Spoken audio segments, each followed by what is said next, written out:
मराठा शासक खांडेराव होलकर अपने अनेक साथियों के साथ 80,000 की सेना लेकर भरतपुर के कुम्भीर किले पर आक्रमण करने पहुंचे थे। उस समय महाराजा सूरजमल ने अपनी सिर्फ 10,000 की सेना से खंडेराव और उसके साथियों की 80,000 सेना को धूल चटा दी थी। इस युद्ध में खांडेराव होलकर को भागना पड़ा था। खांडेराव को अपनी इस करने के लिए महाराजा सूरजमल ने मौत के घाट उतार दिया, लेकिन उसके बावजूद भी महाराजा सूरजमल ने खांडेराव के शव का अंतिम संस्कार भी सम्मान पूर्वक कर उसकी समाधि यहाँ कुम्हेर डिग मार्ग पर बनाई थी। महाराजा सूरजमल राजा बदन सिंह के पुत्र थे, जिन्होंने 17 सदी में भरतपुर की स्थापना की थी। उन्होंने अपनी छोटे से साम्राज्य का विस्तार कर उसे काफी ऊंचाइयों तक पहुंचा दिया था।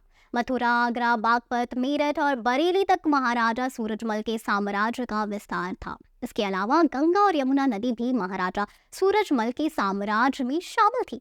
महाराजा सूरजमल ने अपने जीवन काल में 80 युद्ध लड़े और सभी युद्ध उन्होंने जीते भी थे।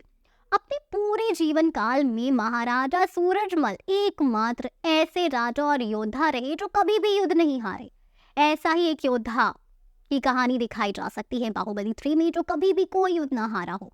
कहने को तो भरतपुर रियासत के ये राजा महाराजा थे, मगर किसान का जीवन व्यतीत करते थे। महाराजा सूरजमल ने हमेशा दिन दुखियों, दलितों, शरणागत और स्त्रियों की रक्षा की थी। जब मुगलों का आतंक बढ़ रहा था, उस समय दिल्ली के बादशाह ने एक हिंदू लड़की को बंधक बना लिया था और उससे शादी करना चाहता था। हिंदू लड़की की मां ने सभी जगह पुत्री को बचाने की गुहार लगाई, लेकिन जब सभी जगह से उसे निराशा हाथ लगी, तब परेशान होकर उस लड़की की मां ने खून से लिखा एक पत्र महाराजा सूरजमल को भरतपुर भिजवा दिया और पुत्री की लाज बचाने की गुहार लगाई गई।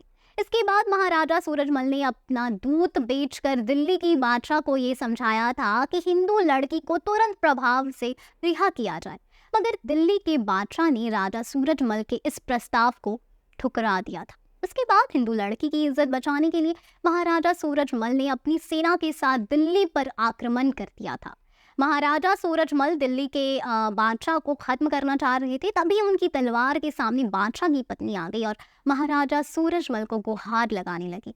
जयपुर की राजगद्दी पर राजा बनने के लिए दो भाई ईश्वर सिंह, माधव सिंह के बीच ठन गई थी।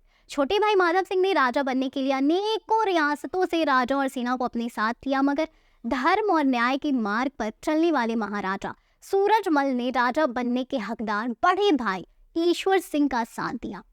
कौल ईश्वर सिंह की तरफ से युद्ध का नेतृत्व करते हुए विरोधियों की सेना को हराकर भगा दिया गया था और ईश्वर सिंह की जयपुर रियासत में ताजपोशी कराई थी। तभी से आज भी जयपुर में ईश्वर सिंह लाट प्रसिद्ध है। आज की कहानी आपको कैसी लगी ये बताएं हमें कमेंट सेक्शन में, और बता दें आपको कि एक ऐसी कहानी आपको बाहुबली 3 में देखने को मिल सकती है। तो आप कितने एक्साइटेड हैं बाहुबली 3 के लिए, बताएं हमें कमेंट सेक्शन में। आप फिर मिलेंगे एक नई वीडियो के साथ, तब तक खुश रहिए, सेफ रहिए। Thank you.